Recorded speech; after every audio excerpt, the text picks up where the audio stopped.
안에 다양한 이제 아이들이 있는데 그 아이들 중에서 학습적인 어떤 어려움이 있는 아이들을 어떻게 도와주면 좋을지, 도대체 어떤 원인으로 이 아이들은 이런지, 내가 그 아이를 어떻게 이해하고 어떻게 도와주면 될지, 그다음에 과연 그 아이한테 내가 해주는 게 도움이 되는 부분인지 아니면 그 아이한테 더 어려움이 되는 건지, 그런 부분들을 같이 한번 이야기하고 나누는 시간을 이제 갖도록 하고요. 저희가 진단을 할 때 보편적으로 집단 진단을 되게 많이 해요. 그렇죠? 그래서 아이들이 거기에 대해서 척도에 대한 점수를 쓴다고요. 그러면은 그 점수 결과에 대한 거가 그 아이가 어떤 마음으로 여기에 진단에 응했는지 알 수가 없기 때문에 결과에 대해서 우리가 100% 신뢰하기가 쉽지가 않아요. 그래서 특히나 배움이 느린 아이들을 여러분들이 진단을 하시려면 집단 진단을 하실 게 아니라 개별 진단을 해서 그 척도를 하는 거에 대해서 하나하나 같이 한번 물어보시는 것도 되게 중요해요. 특히 정서 쪽에 있어서는. 하지만 기초학력 향상 지원 사이트라고 있거든요. 근데 그 기초학력 지원 사이트에 있는 검사 도구는 다 누구를 대상으로 검사를 만들었느냐? 배움이 느린 아이들을 대상으로 다 검사지를 만든 거예요. 그 아이를 대상으로 규준화가 돼 있어요. 그렇기 때문에 배움이 느린 아이들이 그 진단지, 기초학력 향상 사이트에 있는 꾹꾹에 있는 어떤 정서라든지 그런 진단지를 검사하면 높낮이가 나와요. 그래서 그 아이만의 강점이 보인다고. 그래서 다른 진단을 절대 하시지 말고 배움이 느린 아이들을 진단하실 때는 기초학력 향상 지원 사이트에 있는 꾹꾹 사이트에 있는 진단지를 꼭 사용하시라고 저는 권해드리고 싶고요. 반드시 그러셔야 되고요. 왜냐? 외부에서는 일반적인 아이들에 대한 규준으로 되어 있기 때문에 우리가 도와줄 아이들과 점수가 다 낮아서 이 아이들은 강점이 없는 거예요. 다 못하는 아이예요. 교육부에서 2019년 3월 28일 날 발표를 했어요. 그래서 행복한 출발을 위한 기초학력 내실화 방안이라고 해서 기초학력을 갖추지 못한 학생으로 학습 분인에 대한 부정적 인식을 방지하기 위해서 학습 부진 학생이 아니라 그 아이들을 학습 지원 대상 학생이라고 호칭을 하자. 근데 이제 보편적으로 기초학력이 성취가 안 됐어요 라고 할 때 하는 말이 이제 두 가지죠. 3RS가 미달입니다. 그렇죠? 그래서 읽기, 쓰기, 세마기에 대한 부분이 안 돼 있는 경우, 또 하나의 경우는 교과가 성취에 도달이 안 됐습니다 라고 하는 두 가지 경우예요. 그래서 3RS는 문제의 그 내용 자체가 2학년 2학기 정도의 수준의 읽기, 쓰기, 세마기가 나와요. 자, 그런데 만약에 여러분들이 5학년, 6학년을 맡으셨는데 6학년 아이를 3월 달에 교과 진단을 하셨어요. 근데 점수가 미도달로 나온 거죠. 그럼 이 아이는 교과 부진일까요? 아니면 기초학력 3RS의 부진일까요? 그래서 3RS를 한번 해보셔야 된다는 거죠. 이 아이가 교과의 부진의 이유가 무엇인가? 3RS가 된 상황에서 안 된 건지, 아니면 3RS는 됐는데 정말 교과 부진인 건지, 이 부분이 너무 중요해요. 여러분들이 꼭 아이들한테 응독과 이해에 대한 걸 반드시 확인해 주셔야 된다는 거죠. 교과 진단으로만 끝내지 마시고 이 교과 진단에서 3RS까지도 한번 해보시는 게 아이들한테 정확하게 진단할 수 있는 부분이라고 말씀을 드리겠습니다. 그럼 기초학력이 도대체 필요한 이유는 무엇이냐? 기초학력이 있어야지 계속 잡이 좋은 잡으로 갈 수가 있지, 그렇지 않고서는 계속 하락을 한다는 거죠. 그래서 기초학력이 너무 중요하고 특기성, 지능성 아이들에 대해서 특별한 교육을 줘야 된다. 왜냐? 특수교육 아이들의 특별한 교육은 따로 있어요. 그 다음에 영재 아이들 대상으로도 교육이 따로 있어요. 이 아이들이 그 정규 분포 곡선상 13%예요. 그러면 한 반에 우리가 30명 정도가 있다. 그러면 한 반에 몇 명이 그런 아이들이 있을 수가 있는 거예요? 3명 정도는 정말 배움이 느린 아이가 있을 수가 있는 거죠. 인지적으로 이거는 한 번이 아니라 여러 번 들어봐야 되고, 그 다음 또한 한 번 말해서 바로 알아듣는 게 아니라 구체적인 설명이 있어야지만 이해를 할 수가 있고, 어떤 신체 운동적으로 할 때도 한 번으로 줄넘기가 되는 게 아니라 줄넘기를 하기 위해서는 한 발을 뛰고 한 발을 뛰어야 된다는 어떤 협음에 대한 것도 여러 번 반복해야지만 가능한 아이들이 있거든요. 우리 반에 있는 아이들이 학습적인 문제가 있어 라고 생각하면 그 문제는 사실상 한 3가지 정도로 그냥 나눌 수가 있어요. 정말로 경계성인 아이들, 그래서 너무 느려요. 그렇기 때문에 여러분의 학년에 있는 성취 수준을 바로 따라갈 수가 없어요. 그리고 또 하나는 정말 가정의 환경으로 인해서 공부를 해본 적이 없어서 결손이에요. 그리고 또 하나 아이는 정서적인 장애가 동반돼서 학습적으로 어려움이 있을 수가 있어요. 그래서 그런 아이들마다 지도하는 방법은 다 달라져야 된다는 거죠. 그럼 우리는 점수 보면 얘는 5점 만점에 3.1을 그냥 한 보통이겠구나라고 하는데 자세히 내용을 보니까 상황에 따라서 다르다라는 거죠. 성실도 자체가. 여튼 드리고 싶은 이야기는 다 다르다. 그래서 아이들 개별로 장점이 반드시 있기 때문에 그 장점을 찾아서 약점을 보완해 줄 수 있는 방법을 해주셔야 된다는 걸 말씀드리고요. 경제적인 여유가 없는 어머님, 아버님이 진짜 경제활동으로 아이에 대해서 어떤 사회성이나 상식적인 어떤 어휘력이나 그런 거에 대한 도움을 주실 수 없는 상황에서는 그 아이들이 학교에 오면 학교에서 규칙을 따르기가 쉽지가 않죠. 그럼 이 아이는 나쁜 아이냐? 따지고 보면 그 기술을 몰라서 그러는 거죠. 그래서 한 명 한 명이 왜 그런가에 대한 걸 여러분들이 주관적인 게 무엇인가 그 정보를 찾아주시는 게 너무 중요하다는 거죠. 그래서 여러분들의 정말 중요한 게 아이들은 계속 자존감 회복을 위한 시도를 하고 있다. 그래서 그 하락했을 때 뭔가 이 아이가 실수와 실패를 했을 때 어떤 여러분들이 피드백을 해주냐에 따라서 아이들은 충분히 달라질 수 있다는 거예요. 학습은 멀어지고. 근데 그때 선생님들이 한마디라도 해주시고 긍정적인 피드백 해주시면 아이들은 충분히 변할 수 있다는 거예요. 제가 아까 그랬잖아요. 중고등학교 아이들 교실에서 아무도 터치를 안 해준대요. 자기 엎드리고 있는데 난 기대하고 있는데 그 아무도 여러분들이 바로 그 한 명의 지지자가 되시면 좋으실 거라는 생각하고요. 말씀드린 것처럼 나에게 긍정적인 지지를 해준 사람의 말과 글과 행동이 누적이 되었을 때 자존감 형성이 된다. 이론적인 거는 완벽하게 아세요. 근데 여기서 중요한 게 뭐냐? 말과 글과 플러스 행동이에요. 그 비언어적인 사인, 준언어적인 사인이 너무 중요해요. 학습 부진의 원인은 인지적인 면, 정서적인 면, 환경적인 면이 있어요. 인지적인 거는 이 아이의 어떤 지능적인 부분이 있겠고 또 하나는 그거를 학습을 안에서 전략조차도 전혀 모르는 어휘력의 부족이나 그런 경우도 있어요. 그러니까 똑같이 점수가 20점이 나오더라도 이 20점이 나온 이유가 이 아이가 어떤 지능적인 부분인지 아니면 가정 내에서 학습이 안 돼서 그런 건지 그런 거를 파악을 해주셔야지만 지도하는 법이 달라질 수가 있거든요. 자, 그 다음에 정서적으로 이 아이가 그랬죠. 어떤 정서 장애가 아니에요. 우울증, 수면 장애 그런 장애가 있는 아이가 아니에요. 그럼에도 불구하고 정서가 불안하다면 학습으로 집중이 될 수가 없는 거예요.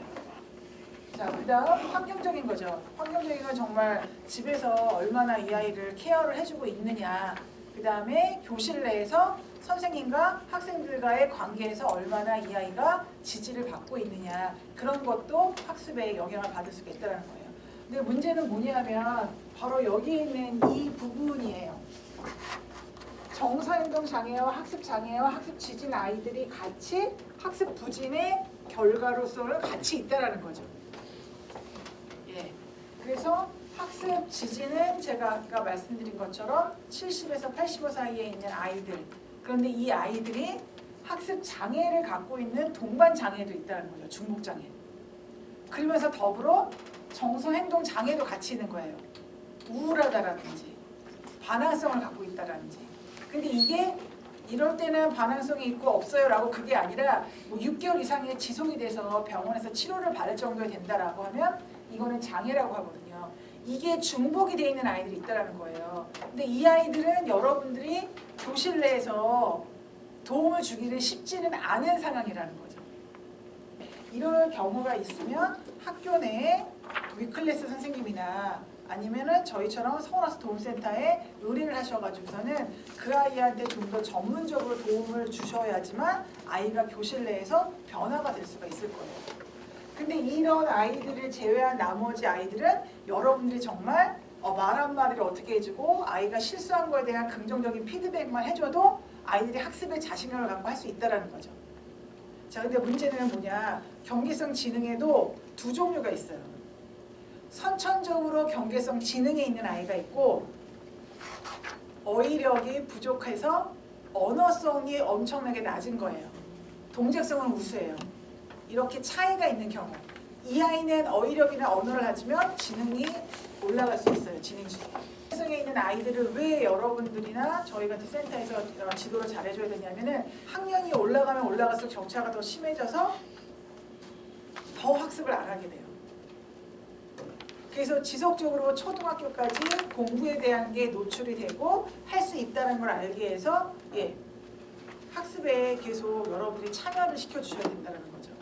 그래서 정말 가장 좋은 방법은 교실 내에서 여러분들이 아이들하고 활동할 때 한 가지의 활동만 하시는 게 아니라 단계적인 활동이 있어서 이런 경계성의 아이들도 낮은 단계에 같이 참여하고 높은 단계는 다른 아이들 도움을 받아서 같이 할 수 있게끔 구성해 주시는 게 너무 좋다라는 거예요. 경계성 지능 학생의 특징이 있어요. 그러니까 여러분들이 경계성이 아이들도 교실 안에 있는데 여러분들이 충분히 지도하실 수 있는 상황이라는 거죠. 상담을 하면 다 어떤 상황이냐면은 이 정도의 아이가 관찰 사항을 어머님이 얘기하세요. 근데 교실이나 학교에서는 오픈을 안 하시는 거예요. 그런데 개별적으로 와서 상담을 받으시는 거죠. 지속적으로 이 아이가 반복을 하고 지속적으로 자극을 받으면 그 지능에서도 인지적인 활동을 충분히 할 수 있거든요. 그런데 문제는 경계성 지능 아이한테 지적인 자극을 안 주고 어휘력이 계속 떨어진다고 하면 그 지능이 더 떨어진다는 거죠. 자, 그래서 여러분들이 이쪽에 있는 아이들에 대해서도 되게 좀 관심을 갖고 퍼센테이지로 보면은 제가 아까 말씀드렸잖아요. 반에서 한 3명 정도는 있을 것이다. 근데 그 아이들을 여러분들이 반복을 해주고 학습 놀이를 해주시면은 충분히 이 아이가 자극을 받고 학습을 지속적으로 할 수 있다는 거죠. 그래서 경계성 아이들한테 가장 좋은 방법은 뭐냐 하면 학습적인 방법은 정말 좋은 방법은 가정의 도움이 필요해요. 내일 배울 걸 공부하고 오면 돼요, 이 아이가. 그래서 수업 시간에 자신감이 있으면 되거든요. 근데 이 아이들이 학원을 가면 내일 배울 걸 배우는 게 아니에요. 그래서 학원을 보낼 게 아니라 가정에서 내일 배울 거의 정도를 미리 공부를 하고 와서 수업 시간에 나도 해낼 수 있다는 거를 자꾸 알게 하는 게 너무 중요하거든요. 그래서 경계성 지능 학생을 도와주려면 인지 능력과 언어 어휘 능력과 사회성을 같이 도와주셔야 돼요. 이 영역이 반드시 필요합니다. 근데 이거를 도와줄 수 있는 좋은 책이 있어요. 이거는 저희 센터에서 아이들 읽기 이해를 할 때 문제만 푸는 게 아니라 다양한 활동을 통해서 하게끔 해요. 그래서 이렇게 뭐 오리고 이야기 나누고 뭐 역할을 하고 하면서 문장에 대한 이해를 할 수 있게끔. 그러니까 그냥 글자만 보는 것보다 아이들이 훨씬 더 참여를 더 잘하게 되죠. 정서행동 상담에서 가장 중요한 거는 자기가 이 아이가 약물로 이거를 치료를 받을 정도가 아니라면 자기가 화났을 때 화를 참을 수 있고 화를 다른 걸로 풀 수 있는 조절할 수 있는 능력을 주시면 되거든요. 근데 이거는 여러분들이 저희 서울학습도움센터 홈페이지에 자료가 있어요. 그래서 그 자료를 받아서 우울할 때는 이런 활동을 하면 아이한테 도움이 되는구나. 분노가 있을 때는 이렇게 하면 좋겠구나 라는 게 저희가 활동집이 다 있기 때문에 그 저희 학습도움센터 홈페이지로 오셔서 자료를 다운받아서 활용하시면 도움이 많이 되실 겁니다. 한글을 잘 모르는 것 같아요. 그러면 국가에서 만든 한글 또박또박이라는 검사가 있어요. 근데 반드시 구글에서만 나와요. 다른 데서는 안 나와요. 그래서 이 검사를 실시하시면 이 아이가 지금 상태가 기본 자음을 아는지 모르는지, 복잡한 모음을 아는지 모르는지, 대표 받침을 아는지 모르는지에 대한 이 아이가 어느 한글 익히기에서 어디에서 지금 오류가 있는지를 나와요. 찬찬 한글은 구글에서 검사를 하시고 거기에서 검사 결과 이 아이를 도와줘야 되겠다. 그러면은 기초학력 향상 지원 사이트에 찬찬 한글이라고 있거든요. 그래서 이걸로 아이를 도와주시면 돼요. 그런데 단어는 읽지만 유창성이 없는 아이들이 있거든요. 근데 유창성이 없는 아이들은 운동이나 어떤 연습을 하지 않는 이상은 계속 그 실력이 유지가 되기 때문에 학년을 올라갈수록 점점 격차가 심해져요. 그래서 그 아이들을 도와줄 수 있는 게 읽는 즐거움, 쓰는 재미예요. 읽는 즐거움, 쓰는 재미는 3학년부터 6학년들이 할 수가 있는데 뭐를 할 수 있냐면 간단하게 책을 읽으면서 이거에 대해서 음절을 읽을 때 이걸 전체 읽을 때 몇 분이 걸렸는지 그 다음에 몇 분이 걸렸는지에 대한 유창성도 있고 더불어 여기 나오는 단어에 대한 어휘력까지도 확인이 될 수 있고요. 음운 변동까지 나오고 이 문장에 대해서 핵심 문장 찾는 것까지 다 나와요. 기초학력 향상 지원 사이가 되게 엄청나게 많거든요. 내용들이. 근데 제가 지금 말씀드린 읽는 즐거움, 쓰는 재미는 교원 전문성에 들어가면 있어요. 그러니까 선생님들이 자료는 좋은 건 아시는데 이게 어디에 있는지 모르시는 경우가 되게 많더라고요. 그래서 교원 전문성에 가서 자료를 다운받으시면 진단책까지 있어요. 그다음에 시지각 훈련이 있습니다. 아이들이 지각하는 부분이나 아니면 손각, 그럼 눈에 어떤 혐오 같은 게 제대로 안 되거든요. 그래서 이 시지각 훈련도 기초학력 향상 지원 사이트에 있는데 이것도 이렇게 아이들한테 인지적으로 향상될 수 있게끔 활동지로 다 구성이 다 되어 있는 거예요. 그다음에 수학적으로 아이들이 되게 어려워하는 아이들이 있어요. 직산이 안 되고 수의 양이나 질감에 대해서 잘 모르는 아이들이 있는데 계산 자신감이라고, 그러니까 우리나라의 난산에서 제일 좀 연구를 많이 하신 분이 책을 쓰신 거예요. 그래서 계산 자신감이라는 게 있는데 이 책을 보시면 뭐가 있냐면 수에 대해서 어떻게 바로 직산을 할 수 있는지, 아이들이 그 양을 모를 때 어떻게 질문을 하면 양에 대한 거를 바로바로 확인할 수 있는지 발문법까지 다 나와 있어요. 그러니까 진짜 이 아이가 너무 일기가 쓰기 싫었나 보죠. 그렇죠? 그런데 여러분과 같은 선생님이 있었던 거예요. 답글을 달아주셨어요. 야, 엄청 짜증나는 날인데 꾹 참고 일기를 썼구나. 그쵸? 진짜 일기를 썼잖아요. 그래서 선생님은 누구누구가 참 자랑스럽대요. 왜냐? 여기에 보면은 성실하게 일기도 썼다라는 걸 칭찬을 해줘요. 그러면서 다음 일기에는 조금 더 멋진 글씨로 부탁해라고 하셨어요. 글자 하나라도 깔끔하게 쓰려고 노력을 했을 거예요.